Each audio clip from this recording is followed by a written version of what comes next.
நற்செய்தியாளர் புனித மார்க்குடைய திருவிழாவை கொண்டாடி வந்திருக்கிறோம் நினைக்கிறேன். தித்திப்போடு வரவேற்கிறேன். நற்செய்தியாளர் புனித மார்க்கு கிடைத்த மகிழ்ச்சி உங்களுக்கு கிடைப்பதாக, அவர் கிடைத்த இறையர்கள் உங்களுக்கு கிடைப்பதாக, புதுமை செய்வதாக விளங்குவதாக மாறிய அந்த ஆற்றல் உங்களுக்கு நிறைவாக கிடைக்க உங்களை வாழ்த்துகிறேன்.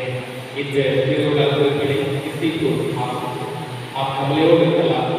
காலையில் நடந்த பிரச்சனைகள், கடந்த காலத்தில் நடந்த நிகழ்வுகள், வருத்தத்தில் உங்களை ஆட்டிக் கொண்டிருக்கலாம். அதோடு இந்த திருப்பத்தில் பங்கெடுக்கலாம். மனக்கசப்போடு இந்த திருப்பலில் பங்கெடுக்கலாம். ஆண்டவர் இந்த திருவிழாவில் உங்களை அகமையில் அழைக்கிறார், தித்திப்பு தருகிறார், சந்தோஷம் தருகிறார், நற்களையும் தருகிறார். ஆகவே கவலையை தூக்கி வெளியே வையுங்கள், பிரச்சனையை தூக்கி வெளியே வையுங்கள்.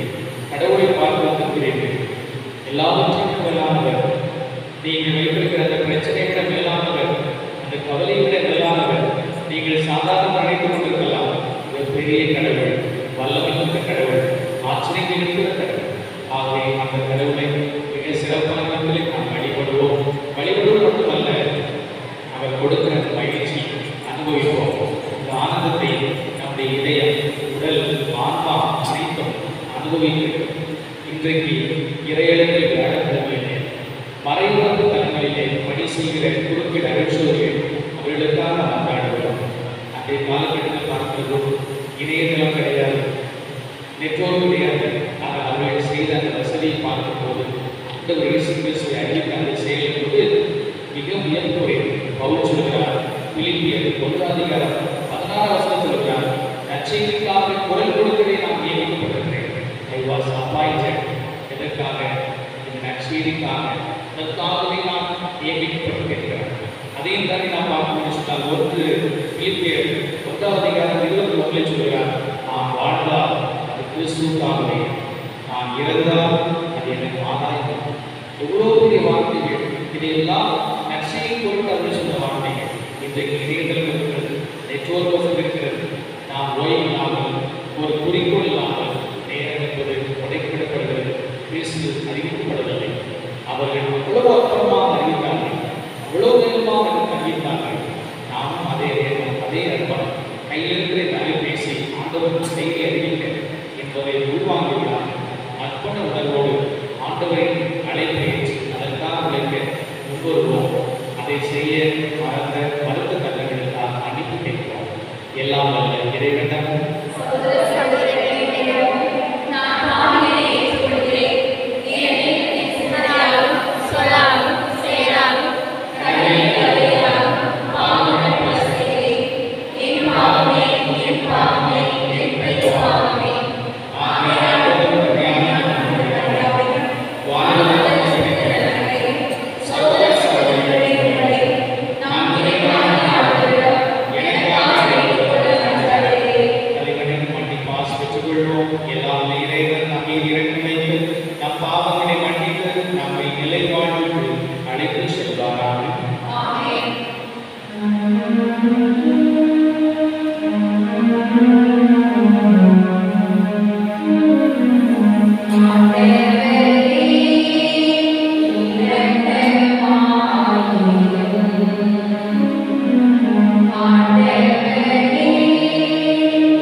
நற்செய்தியாளரான புனித மார்க்கையை உயர்த்தினீரே. அவரது போதனையால் பயன் பெற்று நாங்கள் உண்மையில் கிறிஸ்துவின் அடிச்சுவடுகளை பின்பற்றிச் செல்ல அருள்வீராக. எங்கள் ஆண்டவராகிய கிறிஸ்து வழியாக உம்மை மன்றாடுகின்றோம்.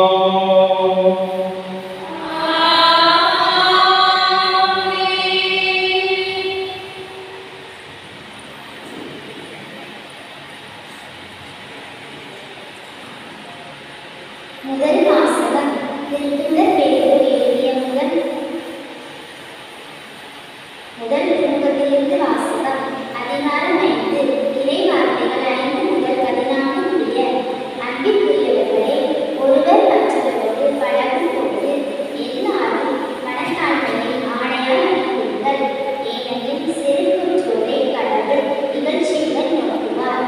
தாழ்நிலையில் உள்ளவர்களுக்கோ கருணை காட்டுவார்.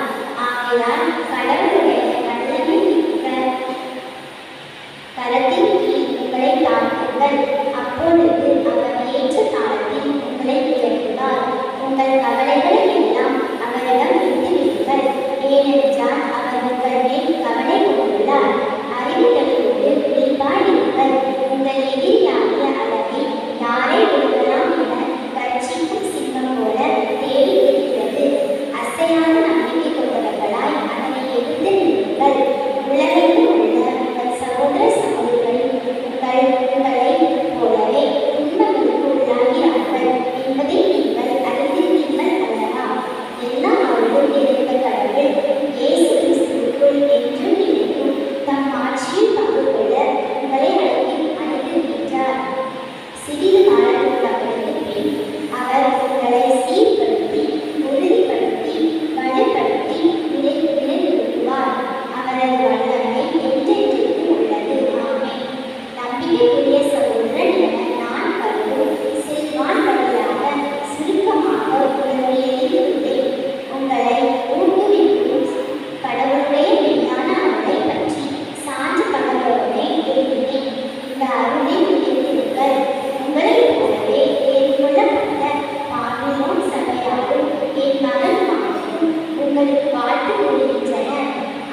மார்க் எழுதிய நற்செய்தி அதிகாரம் 16 வசனங்கள் 15 முதல் 20 வரை.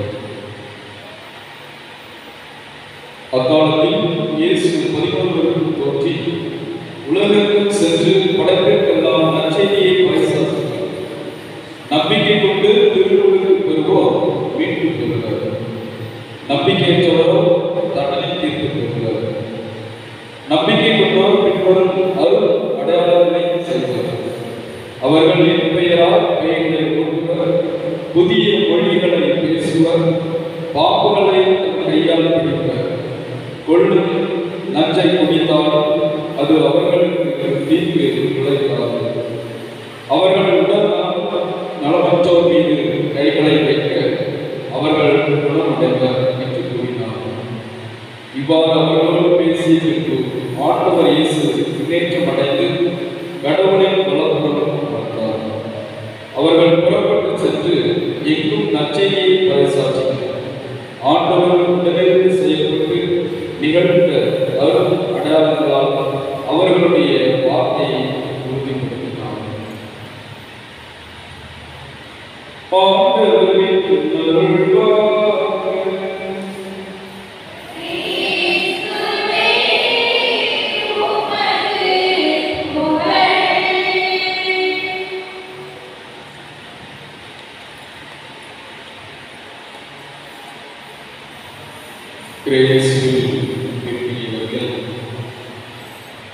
இன்று தாயாருக்கு இந்த மார்க் நற்செய்தியாளர் விழாவை மகிழ்ச்சியுடன் கொண்டாடி கொண்டிருக்கிறது. இந்த நாளிலே பார்க்கும்போது மார்க் நற்செய்தியாளர் அவருடைய பணி எப்படிப்பட்ட ஒரு பணியாக இருந்தது பார்க்கும்போது நற்செய்தியை பறைசாற்றுதல், விழிப்பாயிருத்தல், அதன் பிறகு அவர் எல்லாவித சூழ்நிலையும் எதிர்த்து சென்றவர். நற்செய்தியை பறைசாற்றுதல் என்று சொல்லும் பொழுது இவர் பேதுரு இந்த பவுலோடும் இணைந்து தன்னுடைய நற்செய்தியை அவர் இயேசுடைய நற்செய்தியை அவர் அறிவிக்கிறார்கள் என்ற பேதுரு பவுலும் அந்த நற்செய்தியை தன்னுடைய உள்ளத்தில் அவர் ஏற்று அதன் பிறகு மார்க் நற்செய்தியை அவர் கொடுத்திருக்கிறார். அவர் அந்த அனுபவத்தை பெற்ற பிறகு அவர் விழிப்பாயிருக்கிறார். என்றும் எந்தவித இன்னல்களும் ஆபத்தும் வரும்போது விழிப்பாயிருந்து அவர் செயல்படுகிறார். அதே போல் அவர் எப்படி எதிர்த்திருக்கின்றார், அழகை அவருடைய பணியை செய்யும்போது ஆண்டைய அந்த பணியை செய்யும்போது அவர் நற்செய்தி அறிவிப்பு செய்யும் இடங்கள்லாம் அவருக்கு எதிர்ப்பு வருகிறது. எதிர்ப்பெல்லாம் அவர் எதிர்த்திருக்கின்றார். இறைவார்த்தையை அடிப்படை கொண்டு தன்னுடைய வாழ்வில் அவர் இதையெல்லாம் எதிர்த்து போராடி ஆண்டவருக்காக அந்த நற்செய்தியை அறிவிக்கின்றார். அதே போல் இன்றைய நாளில் நாம் புனித குழந்தை தேவசம் அவருடைய வாழ்க்கை அவருடைய அழைப்பை பற்றி உங்களுக்கு நான் சொல்ல இருக்கின்றேன். அவருடைய வாழ்வில் இதே போலதான் அவர்கள் நற்செய்தியை அவர் அறிவித்தார்கள். அந்த நற்செய்திக்கு அவர்கள் உருவு கொடுத்தார்கள். தன்னுடைய வாழ்வின் மூலமாக அதை எப்படி அவர்கள் எதிர்த்து இருந்தார்கள் வாழ்வில் என்பதை நாம் சிந்தித்து பார்க்கிறோம். அவர்களுடைய தாயார் அவருடைய தந்தை குருவாக ஆக வேண்டும் என்று கனவு கண்டவர். தாய் ஒரு கருட்சேர்வையாக கண்ணியராக ஆக வேண்டும் என்று நினைத்தார்கள். ஆனால் அவர்கள் நினைத்த மாதிரி நடக்கவில்லை. கடவுளுடைய தோழர்கள் தான் இது நடக்கும். ஆனால் அவருடைய 9 பிள்ளைகள், அதாவது இறுதியான 9வது பிள்ளை தான் புனிதர் தரிசனம் அவர்கள் தங்களுடைய வயதில் சிறு வயதாக இருக்கும் பொழுது அவர்கள் அன்பிற்கு ஒரு அடிமையாக இருந்தார்கள். அவங்க வீட்டில் படிக்கட்டுகள் இருக்கும். அந்த படிக்கட்டில் ஒவ்வொரு படிக்கட்டு நாம் கேட்கும் பொழுது அம்மா என்று கூப்பிடுவார்கள். அவருடைய அம்மா அதற்கு பதில் கொடுக்கும், அன்பு மகள், அன்புக்குட்டியே என்று செல்லமா அவங்க அம்மாவும் அதற்கு பதில் கொடுக்க வேண்டும். இல்லை என்றால் அவர்கள் வருத்துவார்கள், எந்த அனுபவிக்கவில்லை என்று வருத்துவார்கள். ஆனால் அவருடைய அம்மா பாசமாக அன்பு செல்லக்கூடிய அந்த புதல் சமாளை அழைப்பார்கள். இப்படி அழைக்கும் பொழுது அவர்கள் பிற்காலத்தில் யோசிக்கிறார்கள், என்னுடைய குழந்தை பருவத்தில் நான் இப்படி ஒரு நல்ல சிறுமியாக இருந்ததிலே இந்த அன்புக்கு அடிமையாக இருக்கிறேன் என்று அவர்கள் வருத்தினார்கள். ஆனால் அவர்கள் செய்த சிறிய சிறிய தவறு தவறுகளெல்லாம் அவர்கள் மன்னிப்பு கேட்கும் பழக்கத்தை சிறுவயதிலே அவர்கள் கற்றுக்கொண்டார்கள். அப்படி ஒரு முறை அவர்களுடைய தவறை பார்க்கும் ஒரு பாத்திரம் ஒன்று உடைந்து, அதே போல் ஒரு சுவர் அலங்காரம் உள்ள ஆள்களை அவர்கள் பிரித்து கொள்கிறார்கள். ஆனால் அவர்கள் மன்னிப்பு கேட்டார்கள். ஆனால் மன்னிப்பு எளிதாக யாரும் உடனடியாக கேட்க முடியாது. ஆனால் இந்த குழந்தை அவர்கள் அந்த மன்னிப்பு கேட்கிற பழக்கத்தையும் அந்த அன்பையும் அவர்கள் சிறுவயதிலே கற்றுக்கொண்டார்கள். அவர்கள் பாசத்துடன் வளர்த்த உண்மையை அவர்கள் 1877ஆம் ஆண்டு ஆகஸ்ட் 22ஆம் அன்று அவர்கள் தன்னுடைய அன்னையை இழந்தார்கள். அவர்கள் தவறை அனுபவித்தார்கள். என்னுடைய பெரிய சொத்தை நான் இழந்திருக்கிறேன் என்று, என்னுடைய உயிரை நான் இழந்திருக்கிறேன் என்று அவர்கள் பெருமூச்சுக்கு அவர்கள் அழுகிறார்கள். அவர் தன்னுடைய தந்தை அவருடைய அம்மையை வாழ்ந்தார். அதன் பிறகு அந்த அன்னையுடைய இடத்தில் தன்னுடைய மூத்த சகோதரி, அதாவது மூத்த சகோதரியின் பெயர் துளி, அவர்கள் தான் இந்த குழந்தை சம்பளத்தில் இரண்டாவது அன்னையாக இருந்தவர்களை பாதுகாத்துக் கொள்கிறார்கள். அவருடைய அன்பு செய்து அவரை உற்சாகப்படுத்துகிறார்கள். நான் உன்னுடைய நாட்டுக்கு அன்னையாக இருந்து உன்னை பார்த்துக்கொள்கிறேன் என்ற ஆழ்ந்த வார்த்தை கூறி அவரை பள்ளிக்கூடத்தில் அனுப்பி வைக்கிறார்கள். படிப்பதற்காக படித்து வாழ்க்கையில் முன்னேற்றி அவரை கட்டி கொடுத்து அவரை உற்சாகப்படுத்துகிறார்கள். அப்படி பள்ளிக்கூடத்தில் போய் நிறைய நூல்களை கற்று குழந்தை சமால் அவருடைய வாழ்வில் முன்னேறினார்கள். அதன் பிறகு கொஞ்ச நாள் கழிந்த பிறகு தன்னுடைய மூத்த அந்த சகோதரி மக்காவும் மொழியும் காவல் நடத்தைக்கு நான் ஒரு அருட்சக்தியாக நான் காண வேண்டும், கடவுளுக்கு என்னையே வாழ்க்கை முழுவதும் அர்ப்பணிக்க வேண்டும் என்று ஒரு தீர்வு எடுத்தார்கள். அவர்கள் ஜெபித்த பிறகுதான் அந்த தீர்வை எடுத்தார்கள். அவர்கள் காவல் நடத்தைக்கு சென்று ஒரு கண்ணியாகிறார்கள். அப்படி அந்த தன்னுடைய இளைய சகோதரி, அதாவது இந்த குழந்தை சமாளிக்கு பிரியும் பொழுது அந்த குழந்தை சமாளி மீண்டும் அளித்தார். என்னுடைய அன்னையின் பிறகு நீதான் அந்த அன்னையுடைய இடத்தில் இருந்து என்னை பாதுகாக்க முடியும், இப்பொழுது நீரும் செல்கிறார் என்று கூறும் பொழுது மனவேதனை கொண்டு அவர் அழுகிறார். ஆனால் கடவுளுடைய திட்டம் நாம் நினைக்கின்ற ஒன்று, நாம் கடவுளுடைய திட்டத்தை அப்படிப்பட்ட ஒரு சூழ்நிலையில் இருந்தோம்னா சொன்னார். அதன் பிறகு அவருடைய இரண்டாவது சகோதரி, அதாவது அவருடைய பேர் மரியம், அவர் இறைவனுடைய பணிக்கு தன்னுடைய வாழ்க்கையை அர்ப்பணிக்க வேண்டும். என்னுடைய மூத்த சகோதரியை மாதிரி நானும் காரணம் நடந்த அதே சபைக்கு சென்று அவரும் ஒரு கண்ணியராக மாறினார். இப்படி இரு சகோதரிகள், முதலில் மூத்த சகோதரி, அதன் பிறகு அடுத்த சகோதரி கண்ணியராக மாறினார். அதன் பிறகு இவருக்கு திடீரென்று இந்த குழந்தை சமாளிக்கு நோய் ஏற்படுகிறது. அதாவது என்ன நோய்? இந்த நரம்பு தளர்ச்சி நோய். இந்த தளர்ச்சி கொண்டு அவர் அச்சம் அடைகிறார், நோய்வாய்ப்பட்டார், வேதனை அடைகிறார். அவர் ஒரு நம்பிக்கையிலே நான் என்னுடைய வாழ்க்கையில் என்று அவர் தவிக்கின்றார். இருந்தாலும் அவர் கடவுள் மீது நம்பிக்கை கொண்டு செலுத்தினார். ஒரு அன்னை முறை அவருக்கு காட்சி கொடுத்து அவருக்கு மறுவாழ்வு கொடுத்தார். எதிர்பார்க்கிறோம்.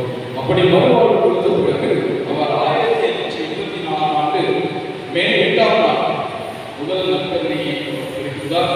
பெற்ற பிறகு அவர் தன்னுடைய வாழ்வில் ஒரு எதிர்பார்ப்பை அவர் குறிக்கோளை வைத்திருந்தார். நானும் என்னுடைய சகோதரியை மாதிரி நானும் என்னுடைய வாழ்க்கையை நான் கடவுளுக்கு முற்றிலும் அர்ப்பணிப்பேன் என்று அவர் மிகுந்த ஆசை கொண்டார்.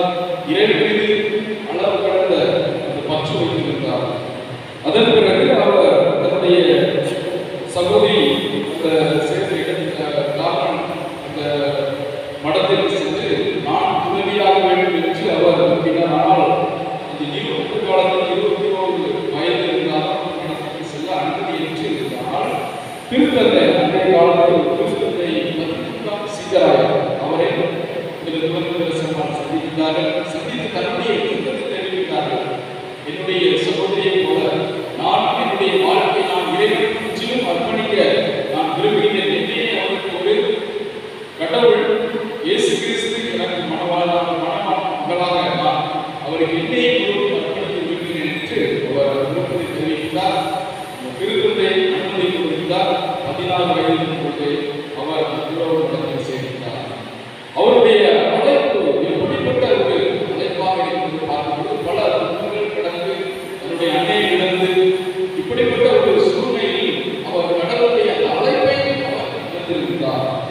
துன்பங்கள் வந்திருந்தது, சோதனைகள் வந்திருந்ததெல்லாம் அவர் விழிப்பாய் இருந்தார். விழிப்பாய் இருந்து சிங்கம் கட்சி போல் பல விதமான சோதனைகள் எல்லாம் கொண்டிருந்தது. ஆனால் அவர் இறைவனோடு ஒன்றிருந்தால் அதையெல்லாம் எதிர்கொண்டு அவர் நற்செய்தியை தன்னுடைய வாழ்வின் மூலமாக அந்த நற்செய்தியை அறிவிக்கின்றார். அதுதான் அவரை நாம் மறைமுக நாடுகளில் பாதுகாவலர்கள் நம்முடைய மறைமுகத்தின் ஒரு பாதுகாவலராக மறைமுகத்தின் பாதுகாவலர்கள் இருவரும் நம்முடைய மறைமுகத்திற்கு பாதுகாவலராக இருக்கிறார். ஆனால் புனித குலதேசமால் அவருடைய வாழ்வில் நாம் இன்றைய காலகட்டத்தில் நாம் எப்படி ஆண்டவருக்கு தன்னுடைய வாழ்க்கையை அர்ப்பணிக்க வேண்டும், தன்னுடைய மகள்களை தன்னுடைய சகோதரியை எப்படி நாம் இறை பணியை செய்வதற்கு அவர்களை ஊக்குவிக்க வேண்டும் என்பதை இன்றைய புனித வழியாக நாம் கற்றுக்கொள்ள வேண்டிய பாடம்.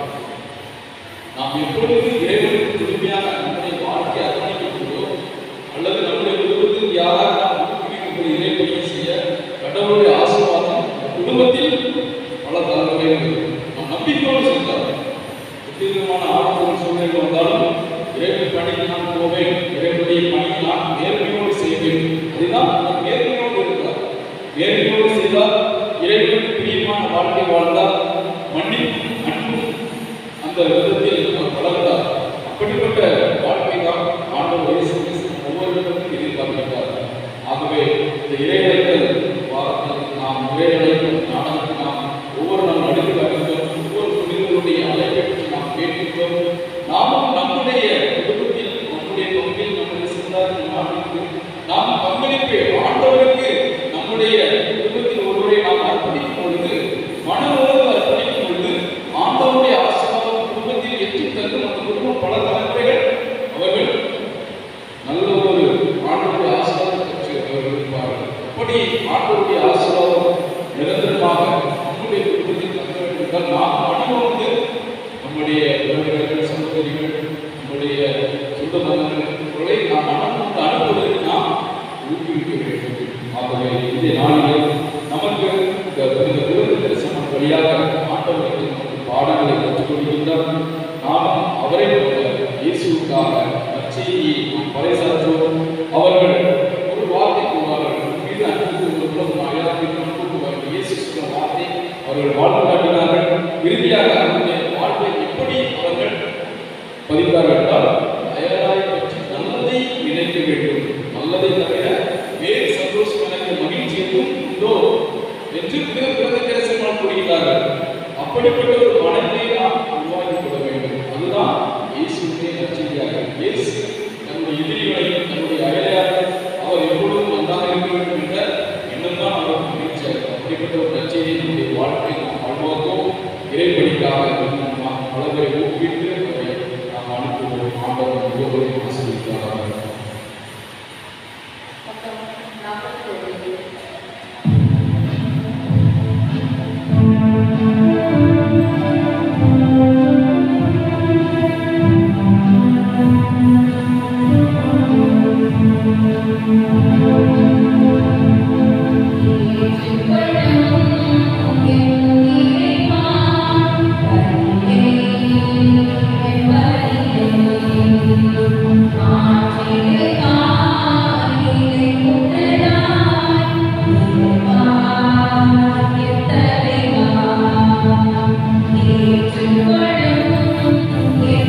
இப்புகழ்ச்சி பலியை உமக்கு ஒப்புக் கொடுக்கின்றோம். அதனால் நற்செய்தியை இருக்கும் பணியில் உமது திருஅவை என்றும் நிலைத்திருக்க அருள்வீராக. எங்கள் ஆண்டவராகிய கிறிஸ்து வழியாக உம்மை மன்றாடுகின்றோம்.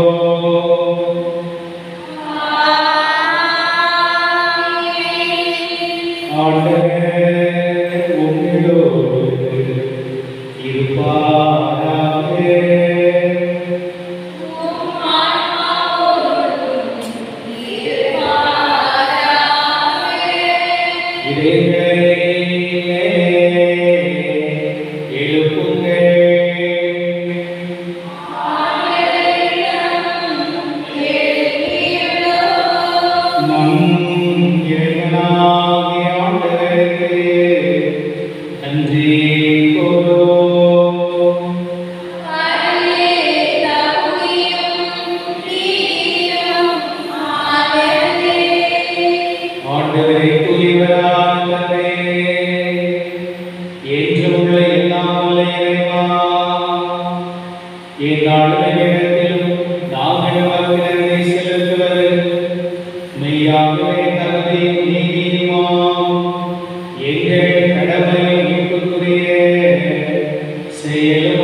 நம்பிக்கை மறைபொருள் ஆண்டவரே நீர் வரமளவும் உமது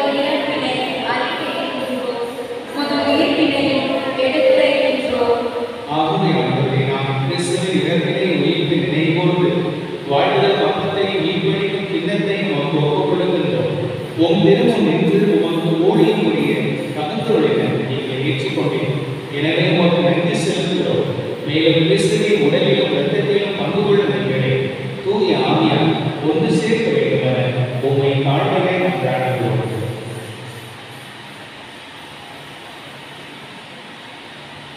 ஆண்டவரே, உடலுக்கும் பறவைகளுக்கும் ஒரு திருவையை கொடுக்கிறோம். எங்கள் திருத்தந்தை பிரான்சிஸ், எங்கள் ஆயர் ஸ்டீபன், எல்லா அவரோடும் ஒரு திருவை அன்பை நிலைபெறச் செய்கிறோம்.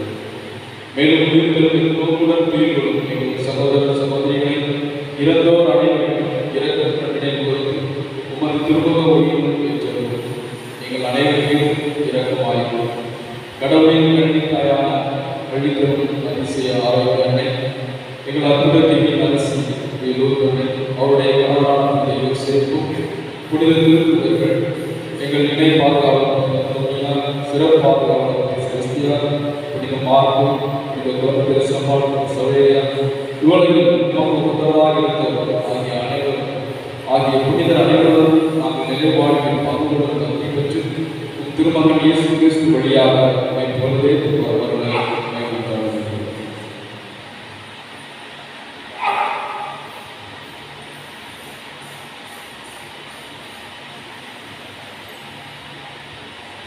இவர் வழியாக இவரோடு எல்லாம் வல்ல இறைவனாகிய தந்தையே, தூய ஆவியானவரே, எல்லா புகழும் மாட்சியும் என்றென்றும் உமக்கு உரியதே.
கொடுத்துவிடுங்கள்.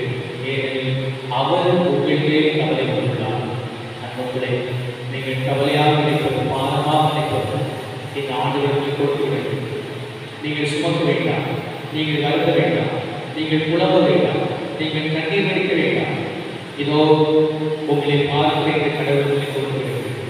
பெருச்சுமை சுமந்து சோர்ந்து கொண்டு எல்லோரும் வாருங்கள், நான் உங்களுக்கு இளைப்பாறுதல் தருவேன் என்று சொன்ன கடவுள். ஆகவே கவலைகள், கண்ணீர்கள், வேதனைகள் பெருக்கிடுங்கள். அனைத்தையும் இந்த ஆண்டவர்களை கொடுத்து விடுங்கள். கொடுத்து மகிழ்ச்சியாக மாறுங்கள். ஆண்டவர் மகிழ்ச்சியாக இருக்கிறார்.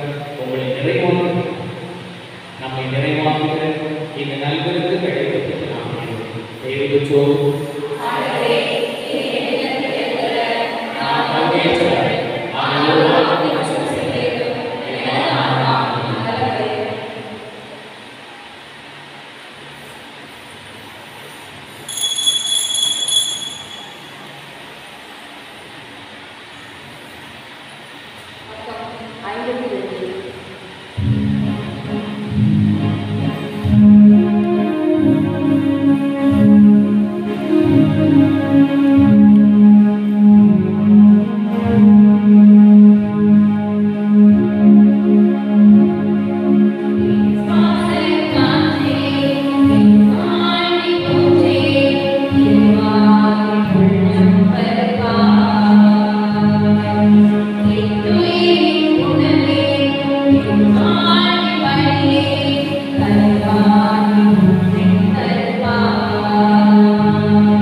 செய்வது விவிலிய நாடுகள் அனைவரும் அன்புக்குள்ளே நிறைவேறுவதற்கு ஏற்கனவே ஒரு சிலர் நன்றாக எடுத்துக்கலாம், ஒரு சிலர் நாம் நற்செய்தி அதிகமாக கேட்டிருக்கிறோம், நாம் நற்செய்தி அதிகமாக கேட்டிருக்கிறோம்.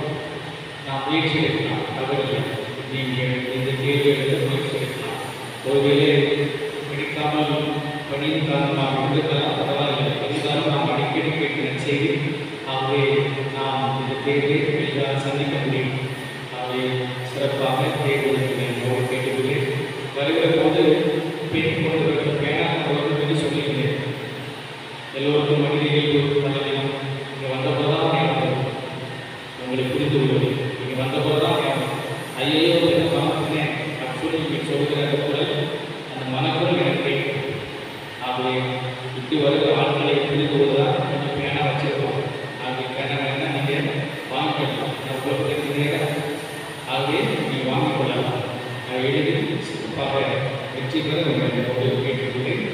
சனிக்கிழமை வருகிற சனிக்கிழமை கடைசி சுற்றி ஆகவே நம்ம அற்புதத்தை வேண்டும் அரசி புனித லூர்தனை இடையிலே இதை கொண்டு திருப்பணியோடும் நான் ஏற்கனவே சொன்னது போல வருகிற ஞாயிற்றுக்கிழமை வடக்கம்புறத்தில் நமது ஆயத்தங்கள் மாபெரும் இடையிடைகள் மூலம் ஏற்பாடு செய்யப்பட்டு ஆகவே காலையில் 7 மணிக்கு நம்முடைய இணை பாதுகாவலர் புனித அந்தோனியா கவியில் முன்பாக இருந்து பவனி இறையடைப்பு பவனி ஆரம்பம் ஆகிய திருப்பலி 7 மணிக்கு ஆரம்பமாக ஏற்கனவே அறிவிப்பு கொடுத்திருக்கிறேன்.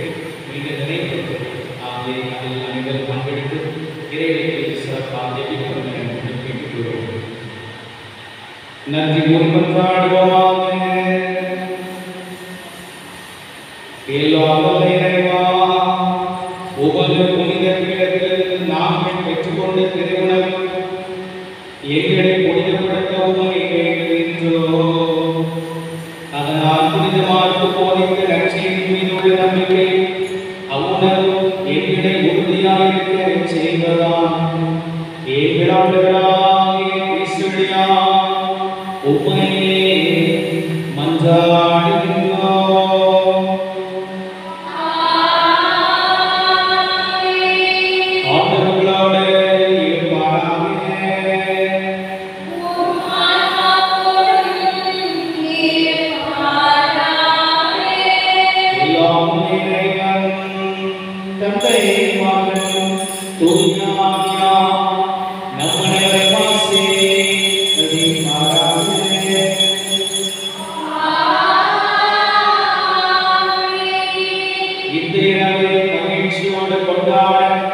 சென்று வாருங்கள், திருப்பலி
புனித மலர் அந்தோனியுடைய வாழ்க்கையை நம் மலைக்கல்வி மாணவர்கள் நடித்து காட்ட இருக்கிறார்கள். அனைவரும் அமர்ந்து கொள்ள அன்போடு கேட்டுக்கொள்கிறோம்.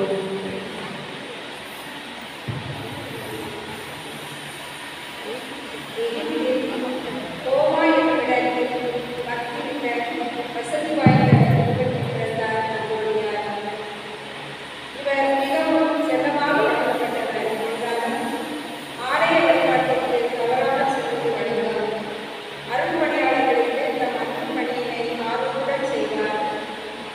தனது 18ஆம் வயதில் தன் அன்பு பெற்றோரை இழந்தார். அக்காவின் அரவணைப்பில் அன்னையை கண்டார். நிறைவுள்ளவராக விரும்பினார். நீர் போய் குழந்தைகளை பெற்று வேலைகளுக்கு கொடுக்கும். அப்பொழுது விண்ணகத்தில் என் செல்வராய் இருந்தேன். பின்பு வந்து என்னை பின்பற்றும் என்ற இயேசுவின் வார்த்தையை இதயத்தில் தியானித்து துறவு செல்ல துணிந்த அந்தோனியார் கூறுவோம்.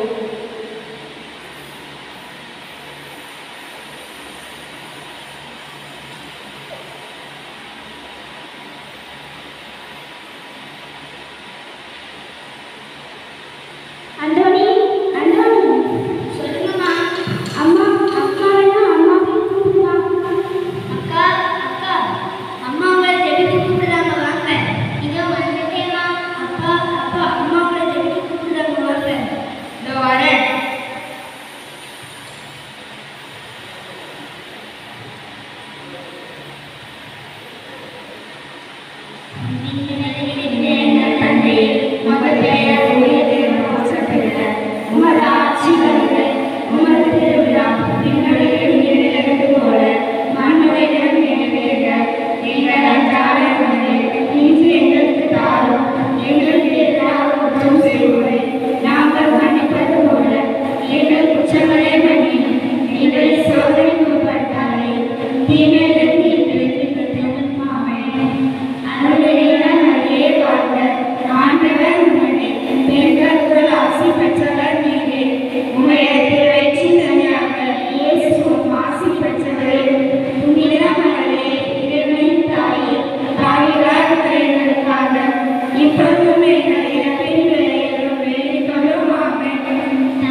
அதே மாதிரி என்னை எப்பவும் பார்த்துக்கிறியாக்கா? தம்பி, நீ தான் என்னோட உயிர். எல்லாமே எனக்கு நீ தான். நான் உன்னை பார்த்துக்காம வேற யார்தான் உன்னை பார்த்துக்குவா? சரிவா, கோயிலுக்கு போக ரொம்ப நேரம் ஆயிடுச்சு.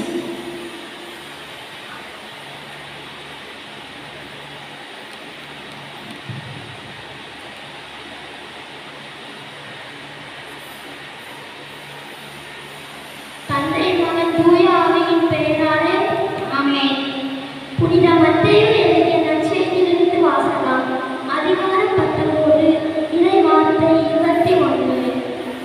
அதற்கு இயேசு, நிறைவுள்ளவராக விரும்பினால் நீர் போய் உடைமைகளை விற்று ஏழைகளுக்கு கொடும்.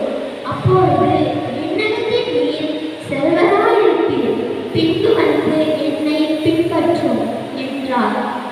இது கிறிஸ்து வழங்கும் நற்செய்தி. கிறிஸ்துவே உமக்கு புகழ்.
பேசாம போப்பா.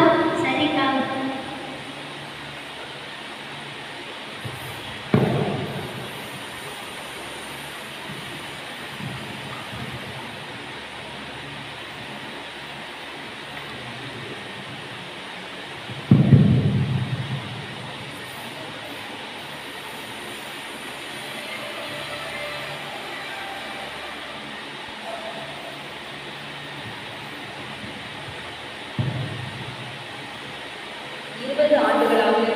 தன்னை பார்க்க வந்த உறவிகளுக்கு தன் முகத்தை கூட காட்டாமல் சுவர் வழியாக போடப்படும் உணவினை சாப்பிட்டு உறவு வாழ்க்கை வாழ்ந்தார்.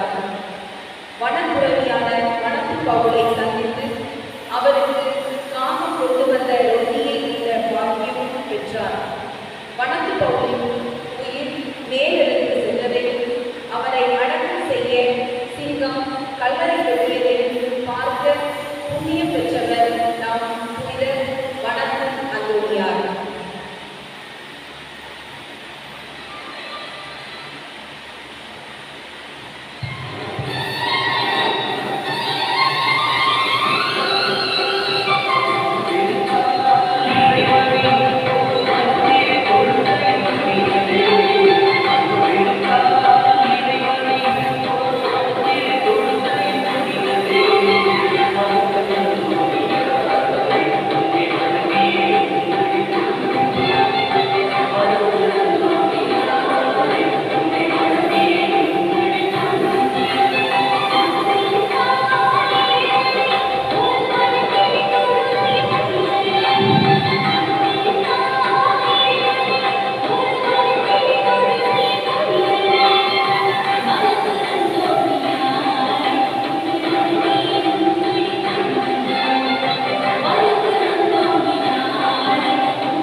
இறை வார்த்தையை உரைப்போம், இறை அழைத்தலை வளர்ப்போம். நன்றி.